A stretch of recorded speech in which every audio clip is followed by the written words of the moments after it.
Hey,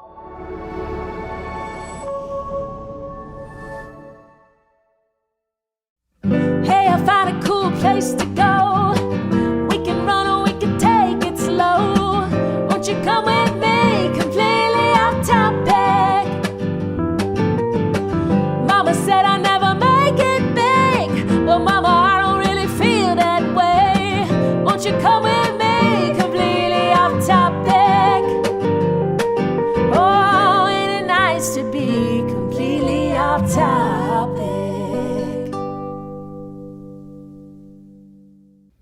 Welcome to Completely Off Topic with Susan and Meg, the podcast where we talk to Calgary-based female artists about their body of work. Today we have with us Kristen Loader, who is an animator. Welcome, welcome. I feel like you should animate this whole episode. oh my God. Oh, yeah, For free. No, Have you seen that thing where the guy, the animator animates his drunken wife's conversations when she gets home from the bar? No. She'll like tell him about her night. And she's just wasted. Like, she's so sweet and totally blasted, and she's eating French fries or whatever. And he animates the story that she tells. It's adorable. That would be amazing. Yeah, it's really funny.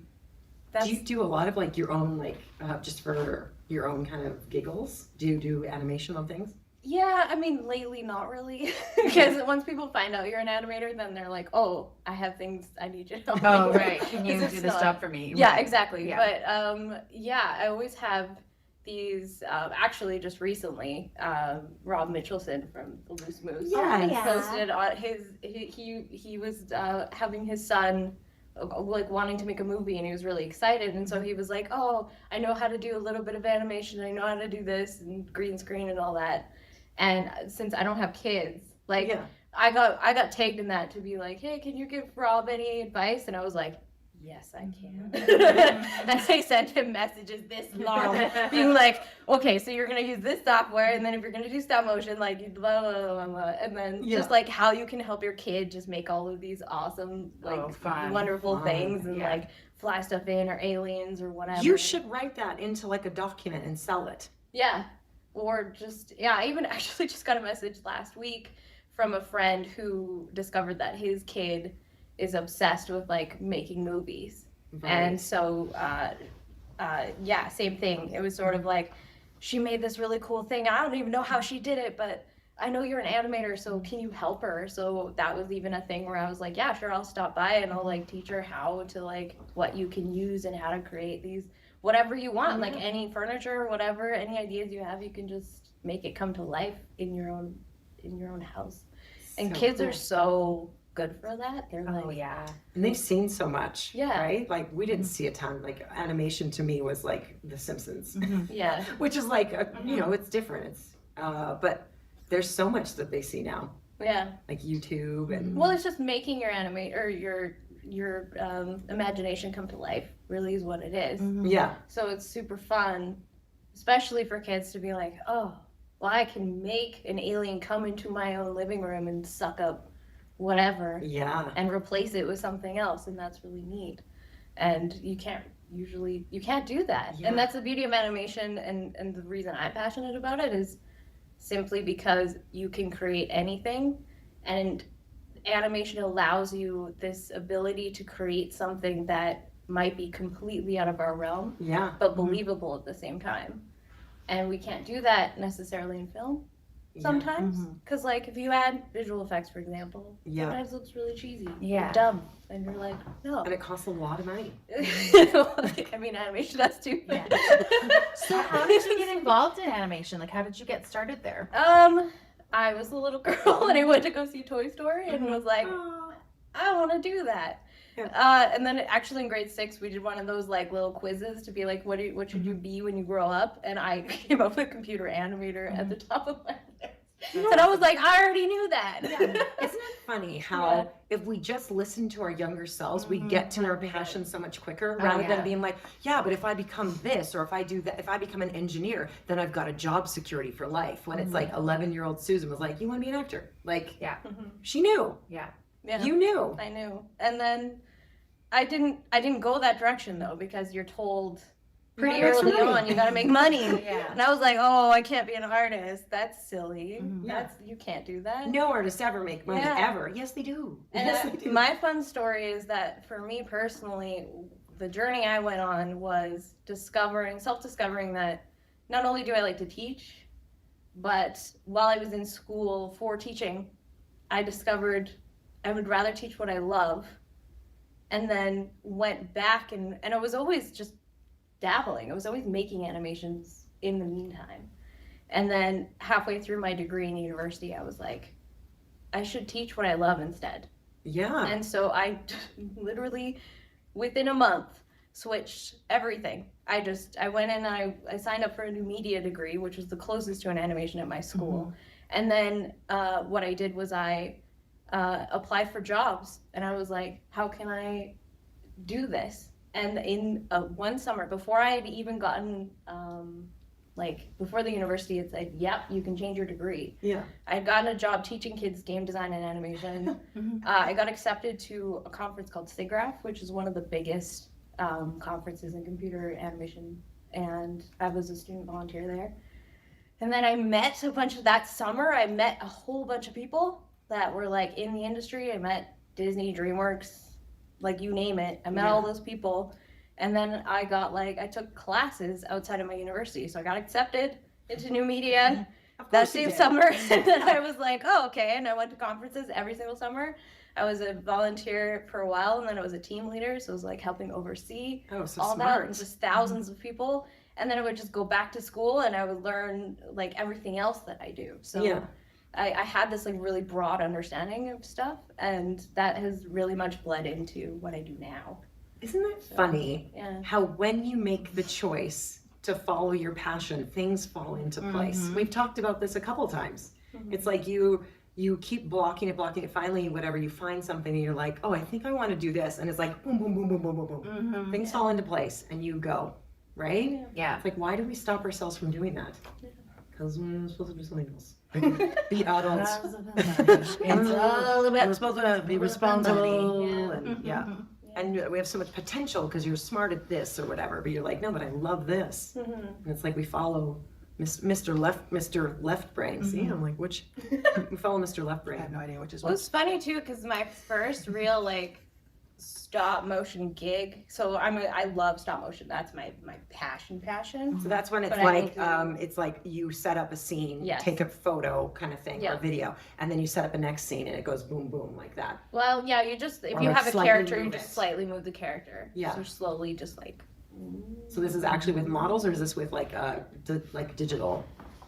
With stop motion, generally, it's an actual physical thing. Yeah. So you have to spend hours just making your set. You have to really think about, okay, this is the set that I'm building. Here are the characters I'm building, Yeah. and this is the story I'm telling.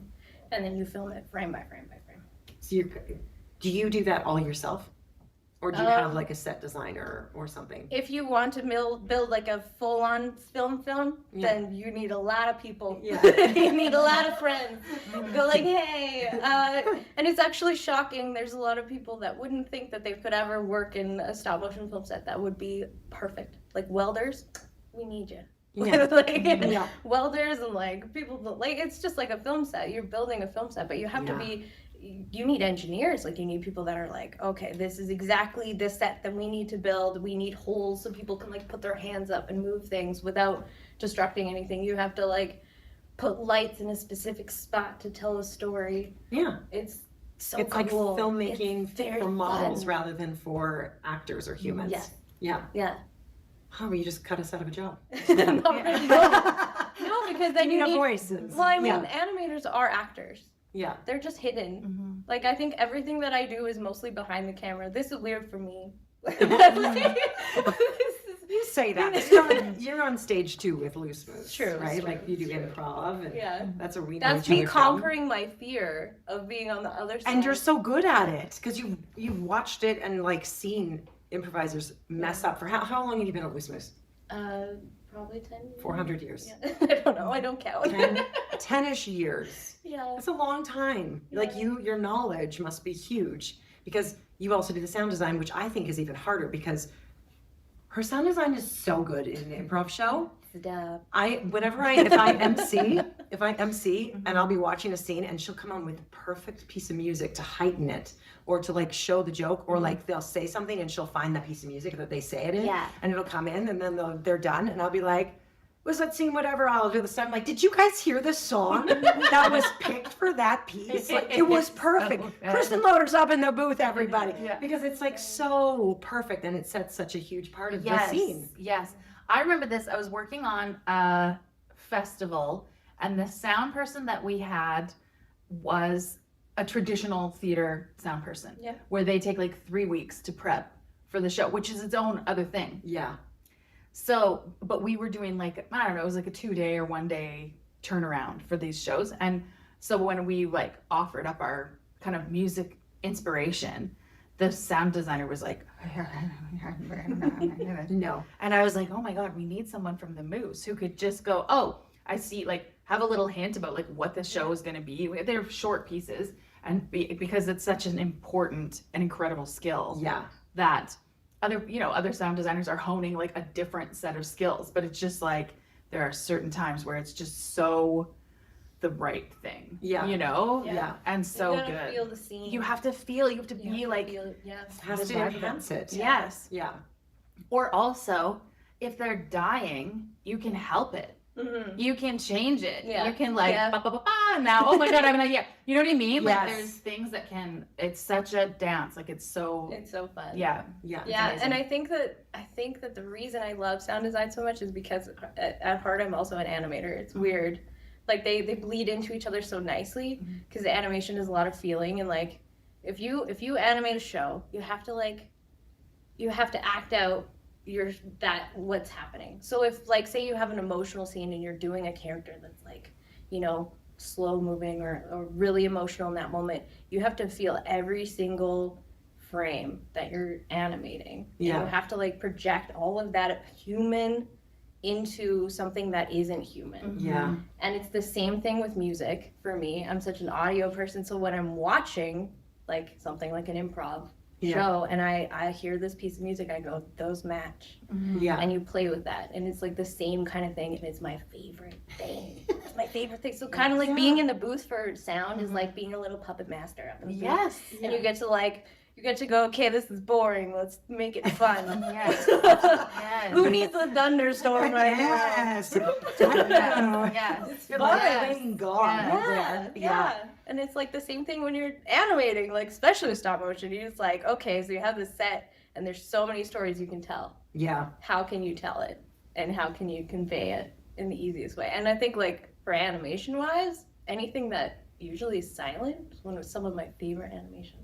Like when there's no talking. Well, it's so funny how like in stop motion or in puppetry or in mask, it's like it does take on.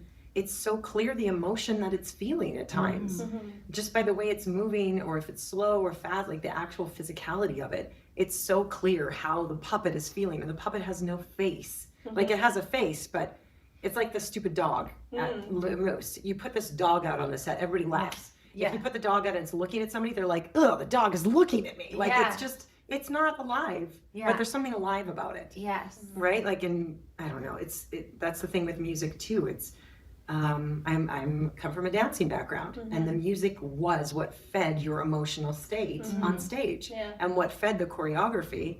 And I feel like if I do a film, the soundtrack is so important, and it can really amplify and change what we've just seen. And if you don't find the right piece of music, you're like, oh my God, it's gonna flop. It's dead. There's something really wrong, or if it goes in the wrong way, or not the right it's like edit. those YouTube videos where they take like a film and then they switch up the music. And they make it like super romantic. I know. Yes, like Silence of the Lambs. They made it a rom-com with rom-com music. And then everybody's in love with each other. Oh, so good. So good. Guess who's gonna be at Banff this year? I'm going to Banff Media Festival here. Hans Zimmerman. He's going to be there, and they're going to celebrate him. Isn't that not insane? That's really cool. Yes. So on Sunday, go hang out at the airport. And you might see him. I would Along think with other international I don't know if I know what a Hans Zimmer looks like. Look it up. That's the other thing too, is like when you're behind the scenes, like nobody knows who you are. Do you like that or not? I love it. Mhm. I think it's fun because it's easier to be incognito, but I have so many fun stories from like being at, so there's another animation conference called CTN that happens in LA. And there's a whole bunch of podcasts actually that I listen to, especially at the time. And I wouldn't know, so example, there's a podcast where the voices of Timon and Pumbaa are on it. I And used they to do do like a those podcast voices. together, and they're the host and everything like that, and they're just wonderful people, and you know, so it's really fun to like listen to their podcast. And there was one time I was waiting at CTN, and I saw other people from the conference graph that I went to, and so I ran into them, and I was like, oh hey, small world, and we're just hanging out by a fire before CTN at the hotel, So great. and all of a sudden I hear these two little voices behind me, and I'm like, oh my god. And I had their books in my hand, and I was like, excuse me. I was just so weird about it. I was just like, Yes. I have to go. I just like got up and I took the books and I walked, and then I noticed there's another artist that I loved growing up called Bobby Chu. So again, all people that you would never know unless you knew them, kind of Yes. thing. Yeah. But these people are the people that create some of the most beautiful stories or the most beautiful characters or Yes. whatever. And I walk over and I'm like, Bobby Chu is talking to Timon and Pumbaa right now. They don't have real names. It's anyway. Yeah. So I go up and I bring their books, and I was like, I'm sorry to interrupt. You're very like, they're just being normal humans. Yeah. And I'm like, can you please sign my book? And I'm just, and they were so happy and elated to do it. And then because they're animators, they're just like, yeah, do you want to like? We chatted for a bit and we Yeah. hung out. Yeah. And then I realized CTN is just hanging out with a bunch of animators. Yeah. And you meet like you meet the people that animated Ariel or whatever. You're just Yeah. sitting in the same room with them, Yeah. chilling out. Whereas if you were on a movie set with a famous actor, they're like, don't touch the actor. Yes. Don't even bother. Yes. A lot of It's time might not even be the dangerous. one that says it. Yes. You know, a lot of the time that actor, it's like everybody else is like, we Yes. need to protect them, don't go Yes. near them. And they're just like, I wouldn't mind talking to somebody. I'm so alone. Well, and there's that actor who he did, what was that movie, The Scent of the Color of Water, the something of water, I can't remember. The Shape of The Water? Shape of Water. Yeah. So the actor in that, like, who is the water mascot? Yeah. Matt? The essence of. Yeah, that guy does all deeply costumed stuff. Yeah. So he's been Nobody would in know. so many things. No one knows it's him. Mhm. But it's become his like specialty. Yeah. But yeah, he can go to the red carpet and people are like, who the hell is this guy? Yeah. Like, Yeah. he's the lead, you know? Like, it's, Yeah. but he's, whatever, I would assume he's skilled in puppet and mask, and that's Yeah. why he's got That'd those. be kind of Yeah. brilliant, right? Like you Yeah. have the career that you love, Mhm. but you don't have to deal with celebrity, Yeah. Mhm. right? Yeah. It's such a weird And balance. then, but you get to brag about it too. Brag about it. You get to when you choose to, you can be like, I hang out with yeah, you know, I just did the voice to Moan. Yeah. Yeah. Or you could just be like, I'm just some average Joe. It's fine. Yes. Yeah. Their names are blanking for some. It's Tom and it doesn't matter. Jerry. No. yeah. Do you know, like, were you there for? Oh, you were. I remember you there at Loose Moose's 40th anniversary. Mhm. There was an after party there. I think you were there. Mhm. Yeah, there was an after party there where we went to the place where you can bring your dogs in Inglewood. Cold Garden. Cold Garden. And I didn't really know who these people were. Mhm. And I was just like, Susan, kind of like what you were saying with like, you're like introverted and don't really want to be at the after parties. Mhm. I'm like that too. I actually don't want to go, but I'm always like, you need to go. This is Yeah. the part that you need to go and do. So I went, and Dave Lawrence was there. And I know of Dave Lawrence, and we talked a couple times.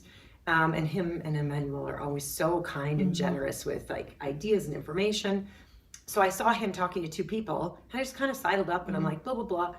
And we end up talking for maybe an hour, ask him a couple questions. Turns out one of them is Norm Hiscock, who was a writer on Kids in the Hall. Then he was, I don't know if he was showrunner, but he was head writer of King of the Hill. I'm not sure. You know, the other animated one? Oh, King of the Hill. King of the Hill. You were King of the right. Hill. Okay, I'm like, I don't know. And then he was head writer of Parks and Rec. right? Yeah. And so, or like he was a writer on Parks and Rec. Yeah. And I was just like, what was it like on Parks? Like, what is the best thing an actor has ever done with your writing? Like, what do you appreciate most? And he said he loved working with Amy Poehler because she would read stuff and then she would come to me like, how do you see this being said? And I would say it and she'd go, got it. And it would like help her, and then she would deliver it the way I saw it in my head and the way I thought I wrote it. Yeah. But she didn't, it wasn't like, I'm the actor and I'm deciding. She would take that information and be like, and it helped her inform the character and the scene at that time and like work around it. So that's what he said. And then I was talking to another guy, part of the group, and I could tell from Dave's posture that these were maybe important people, because he's usually super chill, but he was kind of like, yeah. And then when we did this, not showing up, but just like being like, I am, best behavior. Yes, Yeah. he's a pro. And then we were talking to this other guy, and we were kind of chatting, and then I'd find out he's the head of DreamWorks. And I'm just like, this is the weirdest thing ever. And I'm just chatting with these people. I didn't feel like I belonged because I'd only done improv for a couple of years. But it was just like, this is where I'm supposed to be. And then now I follow them and they chat to me if I chat to them. And I'm like, that's what it is. It's like, these are just humans doing their job that they love. And they know as long as you're a human when you show up, they're happy to chat with you. Yeah.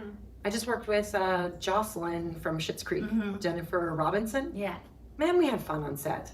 It was just so chill, and we just joked around. At this one scene where I had to walk, at the end of the scene, I had to walk into a room that she was in, and every time I walked into the room, I did something different. I'm like, the water's not hot. And then I was like, this is what Paradise Apartments looks like. And I would just like, and then one time I walked in and I just started taking off my jacket. and there was a guy in there, I think he was like the second AD, and he would just laugh every time because the two of us were just being idiots on set. Because she's a big name now. Yeah. But she's still at her roots, a human, a comedian, a woman, you know what I mean? Yeah. So it's kind of nice when you get those moments. Yeah, for sure. Have you met somebody that you were like all goo-goo-eyed and then you got to actually hang out with them? No, but I did see Tina Fey I was at Saturday Night Live, and we were on this like studio tour, and she came out of this like secret door at the wrong time because the whole tour was there, and I was at the back of the pack. Yeah. And I was like, I can't say anything or she's gonna be stopped with us for the rest of her life. So as she walked past me, I just whispered her own name to her. Tina Fey. Yeah, I just was like, Tina Fey. That's probably the freakiest thing you could have done. Yeah, oh yeah. And then she just like smiled at me. She was like, She's like, literally I gave know. me that look. Like, you know the look. Like, she doesn't. She's like, yep. And off she went. And I was like, I was trying to be polite and not stop you. But I instead did the worst other weird thing. Anyway, at least she didn't get It stopped. would have been worse if you whispered your name. Yes. That would have been worse. Yes. Because she would have been like, I don't know what you're talking about. But Tina Instead, Fey I is was like, exposed second. Hopefully she was just like, oh, they're just really shocked. Yeah, to see me. she just kind of smiled and scooted down the hall. But I was like, how could everyone else on this tour, like there must have been 15 or 20 of us on this studio tour. Like you have to pay, and it's for Saturday Night Live. And the 20 people in front of me in line did not recognize her. Alleged Saturday Night Live fans. How? Like, I don't know how they didn't see her. Oh my goodness. And I felt bad because as soon as she opened the door, she was like, I'm screwed. Yeah.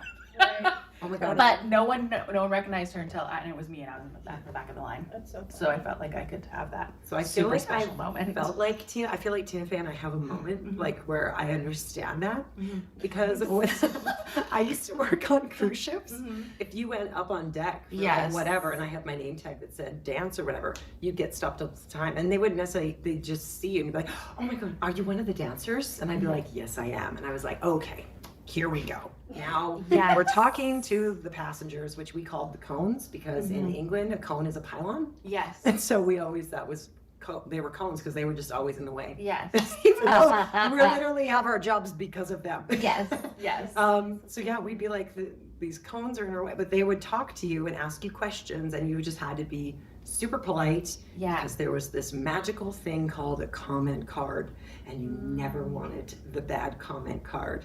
You always wanted the positive one because we read it out every cruise. But yeah, that was always, it was an interesting feeling to be recognized. Yeah. and then be like, "Hi, yes, I'm a dancer." I got recognized last night at the theater. Woo! Yeah.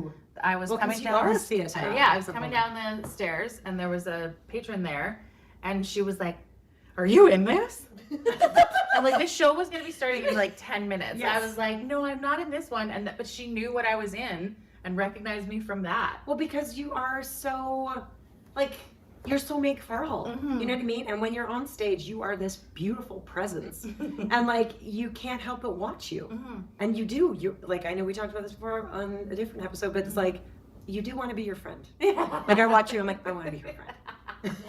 That's so nice. Yeah. But yeah, it was really funny because she thought for sure that I would just I think she just assumed that there's just like an ensemble of actors and we're all in everything. Well, it's You nice. know, and if People you're come from a the different audience. industry, like that would Yeah. make sense.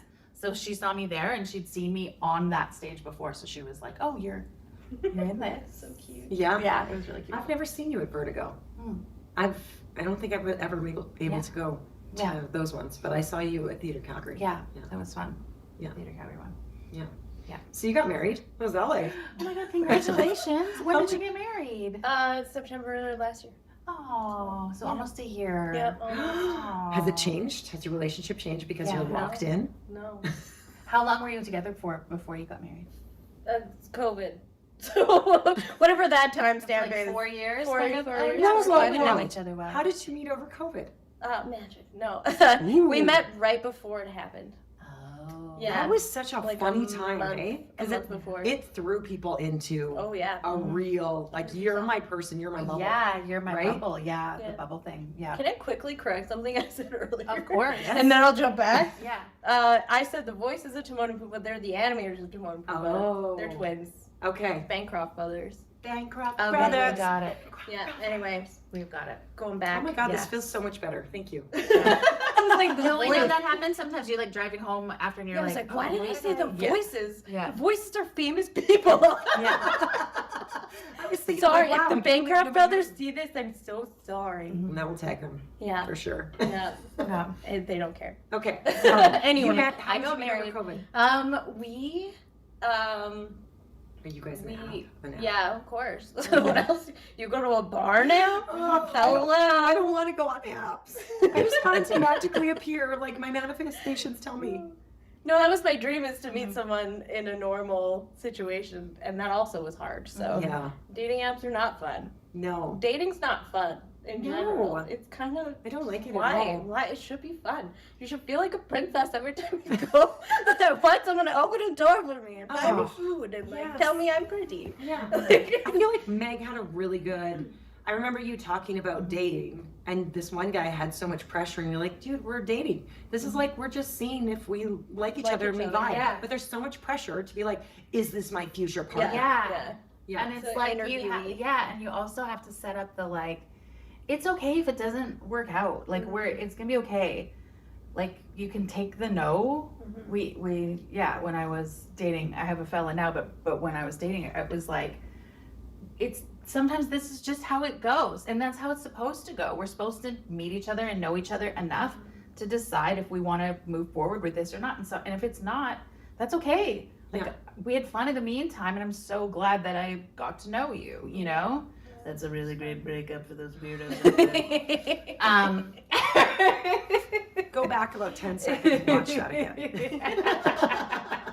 But I think, because that's what we're trying to do. But yeah, the apps are weird because suddenly there's all this genital footage that we're exposed to that I don't need. I don't need anyone to be sending me pictures of theirs. Is it their picture? I mean, who? Who knows? Yeah. One fellow, you'll appreciate this. He Unless sent it's me like animated. a stop motion. What? That's amazing. You'd be like, we're married. Get married. It I was- message Mike right now. and be like, I have an idea. This is like years ago. So this is before I met Ollie, and I'm chatting with this guy on Bumble or whatever, and he's like, "Hey, give me your number. We can really text." And I was like, "I'll give you my number, but I don't want a dick pic. Like, please no. I will give you my phone number because we've been talking for a couple days, and I would love to like meet up, maybe eat a piece of pizza or something. Like I'm into that, but please do not send me a dick pic. That's not why I'm giving you this number. He's like, yeah, Boundary set. I will never send you a dick pic. You don't have to It'll be a No, video. I like Send you a toys. dick video. So the next morning, like I had just dropped my child off at school, and I'm in the like Starbucks lineup to get a coffee.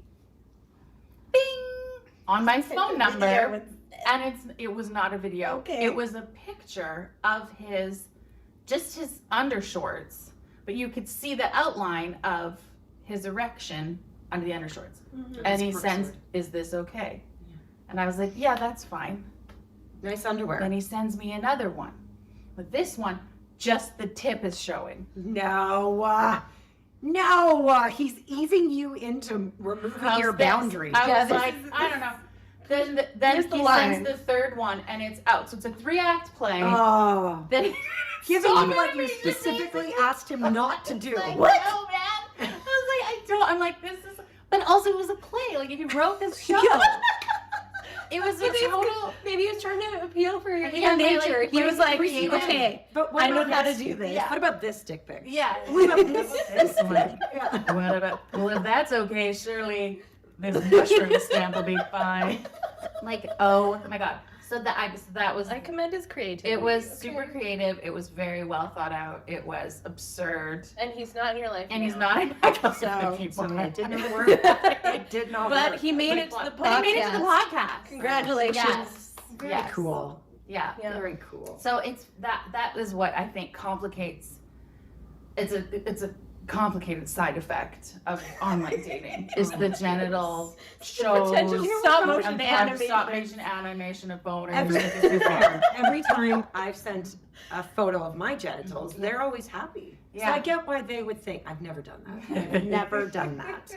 Why would I ever do that? You have to earn seeing that. Yes. That is not something I want to be like, I and also this. think it's something, and in both cases, it's much better live. Yes. Yeah. Yeah. You need a whole sensory experience. Yeah. If it's a good one. Yes. If it's not a good one. No Yes. special effects for No. that. So did you don't need it. Did you get dick pics? Yeah. from No. No, he's a gentleman. him? Aw. He's a gentleman. Sorry, I'm crying because it was so funny. I have stories when I get home. You know what's funny though is that we all pictured it. Oh, Like yeah. I even pictured he had Yeah. patterned underwear for some reason. They Bright patterned were underwear. they were blue, Okay. kind of this color, but they did have a pattern on it, like a Okay. paisley. Yeah. Yeah. Paisley. Yeah. It was very Oh, I so have a theatrical. paisley. So like theatrical. Bridget. Yes. Yes. So we messaged. Actually, he was the ghoster type. He initially, when we were first talking, he ghosted me for a while, and I, of course, if I get ghosted, I'm like, peace, I'm done. See you later. Yeah. And so he messaged me again, and I just called him out. I was like, excuse me. You can't just come crawling back. So yeah, I just was like, hey, what's up? And he was like, well, actually, to be honest, I had just broken up with somebody and I needed time to adjust. And so he was You just can really, actually say that to me yeah, instead of ghosting. yeah, he could have, but Yeah. he didn't. Yeah. All right, We but got he there in did. the end. He Got got there, there. yeah. And he explained himself, and I was like, that's good enough for me. At least he's open about it, Yeah. vulnerable Yeah. enough to share. Yeah. And then I was like, okay. And then, yeah, we ended up going skating. We were talking about skating, and I wanted to like go out and skate to get better. And he was like, yeah, no problem. Like, let's just go skating. So it was our first date. He brought hot chocolate. I was like, oh my God, am I in the 50s? This is great. Oh, That was that's And great. then- such a romantic idea. Like I think of like, what is the square, the park in New York City with the big tree, and you see people like skating on that badly, and Yes, it's like the yes. rom-com thing. Yes. I always picture it like so sweet, but I think that if I were to do it, I would fall and I would be like, ow. Well, that's pretty much me on the ice. I'm like, okay, if a guy's gonna end up with me, he's gotta know exactly who I am. Yes. And if I'm gonna be falling on my face, then he better come pick me up. So, yeah, no, we went skating, and then he just kept it incognito that he actually does ice hockey and is really good at skating. Like, he was ready to like skate rinks around me. Yeah. But he stayed with me most of the time, and then at one point I was like, okay, let me practice, you go do you. And then I was like, this guy is really good at just being like, hey, yeah. Where you at? Yeah, like Yeah. well, you do you, I do me, but then also let's come together and. I'll do you and you'll do me. Amazing. But if you need, Yeah. if you need a stop motion of something, let me know. Yeah. Okay, so what is your, I think, I've asked this once, but I think it's a really fun question. If you were to have your absolute dream scenario with animation, what would that look like? Oh, I'd have my own studio. And what does that entail? Is that like a whole bunch of employees? Is that a setup? Is It that? would probably be small. I would keep it small. Maybe. I don't know. This is a big, I don't know. I know I want a studio, and I know all of the people I've met throughout my life. Like I said, my like worldview in the art world is very like, I have all of these people with different talents in my life, and I've been mentally taking notes. Like, who could build me a miniature suit out of, stuff that they have in their house? Who could be a good lighter? Who would be good at, building me something? And so long story short, I basically like invented this like theoretical business that I'm like, if I ran my own studio, I'd hire this person to do this, blah, blah, blah, blah. And then I have never really known where I sit in that until probably recently, where I'm like, wait a minute, I'm really good at just being the overseer and I would probably, I'm the producer. But then I would probably be like, okay, producer hat off. I want to dive into the animation But you side. can if you're the producer. Exactly. I'd be like, hey, here I go. And then, have a really good backup, someone to keep me in tow. Yeah. And that's 100% my dream. And tell stories that bring happiness to the world, I think. Yeah. Because we have so much darkness. And as much as I like the dark, I'm a very Halloween-centric human being. Yeah. I love that storytelling where it's like you can have dark and light at the same time and like lead them together in a beautiful story that makes everyone feel gooey and delicious inside. Yes. Those are my I favorites. like that. It's delicious. I know. Yeah. Yeah. And then you can just go outside and be like, oh, there's hope. Yes. Before you turn on the news. Yes. Oh, yeah. Yes. Yeah. For sure that there's hope. Yeah. Hope is the thing, man. Hope is the Yeah. thing. Hope and love. Yeah. Yeah. Well, I loved having you on the show. Wait, it's over? It's over. That's I know, it's so quick. Oh. I know. We should do like a double edition where it's like twice as long, Yeah. and then we'll have the same people on for twice as long. Next and do, time, like, when I triple. have my studio. Then Oh my goodness, we should do Where Are They Now? Yes. Oh yeah. We could go on field trips. Oh, that sounds fun. I like this. We have Okay. a lot of projects to work on. Yeah. Okay, we're gonna hug you. Okay. It could be a sandwich. And you can, there we go. Oh, thank you so much.